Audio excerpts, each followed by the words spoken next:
Welcome back to Cricket Fables. This is Jamie Alter. It's been a while, I know, जब से मैं आपसे मिला हूं दोस्तों, because IPL was going on. But now that unfortunately the IPL is off the cards, we'll be back to our regular cricket programming. Very happy to have our new guest, Abhimanyu Easwaran, a name who should not be a surprise to anyone who follows domestic cricket. He's scored runs across formats. He's captained Bengal. He's won domestic titles. And he is now part of India's extended squad, which will be heading off to England to play 5 tests against the host nation, as well as to contest the all-important WTC Final. Abhimanyu, welcome to Cricket Fables. How are you? It's always great to be a part of the Indian team. I was there in the home series as well. And I'm again getting a chance to be with the Indian team. So it feels great. Really happy with it. Great. I'm going to get into it. You were part of the extended squad for the home series against England.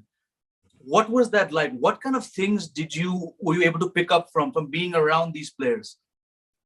I think there were a lot of things I picked up from there, especially just being in the dressing room and seeing how people prepare for a test match. That was something which I noticed and learned a lot from. How specific they were with their practices, how specific their preparations were before a game. They would probably do what they wanted to do in a game, and obviously the intensity at practice was really high, and it was great to see them working hard, and be it for a short while, but the intensity was pretty high. So, yeah. What kind of conversation did you have? Be it Virat, maybe Rohit, Ajinkya, someone else? I had a few conversations with everybody, but if I had to share one, it was I think I was just standing next to Virat Kohli, and Priyank Panchal was also there, and he asked him a question. I was just listening to him. It was about preparing for this test series, which was in India against England, and he just come back from Australia. So wickets were pretty different, the bounce was different, the pace was different. So I guess that conversation, he just told us about that we've been playing in India for a long time. He's grown up in India, so it was much easier to adapt to Indian conditions, and he would just try and focus on preparing for different bowlers and just get used to the pace and bounce of the wicket, because practice wickets were pretty similar to the wickets we were getting in the games. I think he told us how specific and important his practice sessions were. I think that was a conversation which helped me a lot. Interesting. And speaking of practice and conditions, I know that you've been facing a lot of balls at the academy in Doon. Yeah. But all said and done, it seems, because of the situation we're in, how is it someone like you or anyone playing domestic cricket, the absence of so much competitive cricket due to the pandemic? How do you counter that? Do you train harder? Do you have certain things you've forced yourself to do because there's not been that much cricket? It gets difficult when there's not much competitive cricket. There was a very short domestic season this year. There was no Ranji Trophy, the most premier tournament in the country. I guess it gets difficult at times. You just motivate yourself every single day because you're not looking forward to anything. There was a time when we didn't know we'll have a tournament or not. But I guess in a cricketer's career, it's difficult to get such phases, a long gap, so that we can work on specific things which we hardly get time during the season, because we're always busy playing. So you hardly get time to work on new shots or probably get fitter, because we're always trying to maintain during the season. But if you get fitter, stronger, I think that was the time. And for all of us, we had specific goals set for that phase until and unless we got the dates for the Vijay Hazare or Syed Mustaq Ali. We were just trying to work on specific things and just improve on specific shots. There were specific things I worked on, and I think they helped me during the season. What kind of things would these be, if you can sort of go into detail? I felt I got stronger during the lockdown. I had to gain some muscle mass, which I did, because it was pretty difficult to gain something during the season. You end up usually losing a few kilos once the season is over, because of how hard the cricket is and the schedule is pretty packed. And there were a few shots I worked on. There were a few areas I needed to work on, which I felt I had issues in my games. So I worked on those areas. And obviously, as you keep practicing, you feel that there are few areas you need to tone up and just get right, because you know that you might be facing something like that at the international level. So you always prepare for the highest level, right? So things get easier at a level below that. If we speak about your batting, I mean, you pretty much ticked off every conceivable box there is. You scored runs across formats. You averaged very well all 3 formats.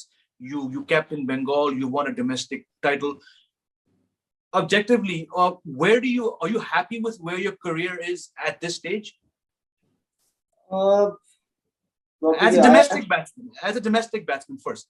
Yeah, I am happy with where I am right now. Obviously, there are things you feel as a batsman that you could have won that game or a trophy for your team if you had Sure, played sure. that now.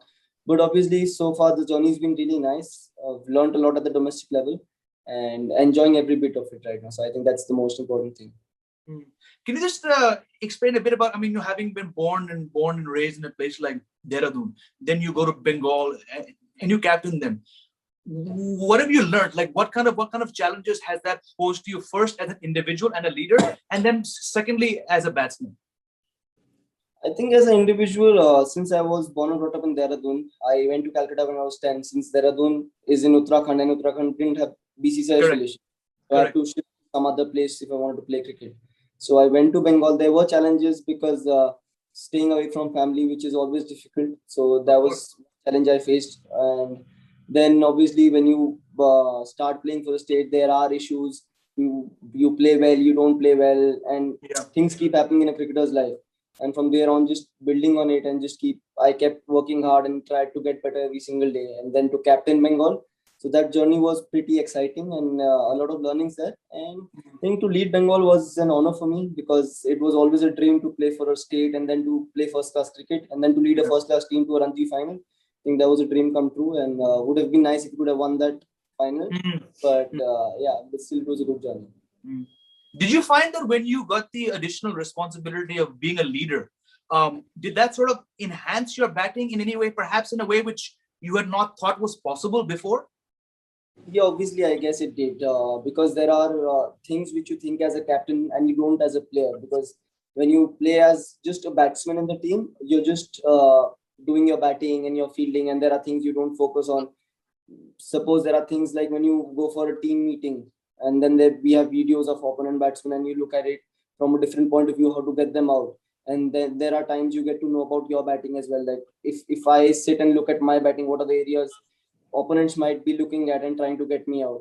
So those were things I thought after just being a captain. I used to look at my videos and I thought that this might be their plan. Suppose I batted for about 2 hours on day one towards the end, and then I bat on the next day. So I looked at my videos and just told my video analyst to show what uncomfortable areas, like balls on which I was uncomfortable. So the teams might be looking at it the way we do. I think those were things which helped me grow as a batsman, and I had better plans for that during the season. Mm. I think that helped me a lot. I know you've obviously played outside of India with the India A team, and now, of course, you're going to England. Are there sources of, let's say, a source of knowledge or someone you've had a chance to speak to? What kind of things should I be looking to do when I'm going to be in England, playing for this amount of time? Yeah, obviously the A tour with the in England was good experience for me because I played one game there, Yeah. and it was a good experience because I got to know how the conditions are. We practiced a lot there and played a game against the West Indies A, so that experience will obviously help. And my coach is Mr. Apurva Desai, so we had a chat about what we can get in England, and I've already started preparation so that like simple things. I think one of the most important things to get runs in England is you have to be disciplined with your batting. So I think that's something I've been purposefully working on in my practice sessions these days, and trying to just simulate my practice sessions as to what conditions I might get in UK. You can't Mm. just have the same conditions here, but you can try and get as close as you can so that you can be better prepared. Just trying to do those things. So I think just trying to keep it simple and trying to work on my discipline. That's the main goal right now for me. Nice.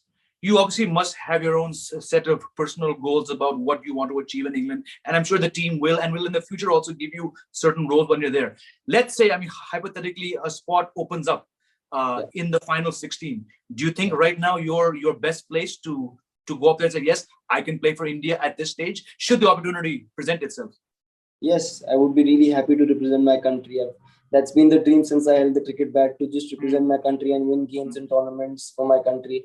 And if I get that opportunity, I would be really grateful and just be looking forward to going out there and expressing myself for my country. That would be a great opportunity for me. Lovely. Thank you so much for your time. We wish you all the best for the Thank you. tour and, of course, going forward. And thank you for taking our time to speak to us at Cricket Fables. You're most welcome.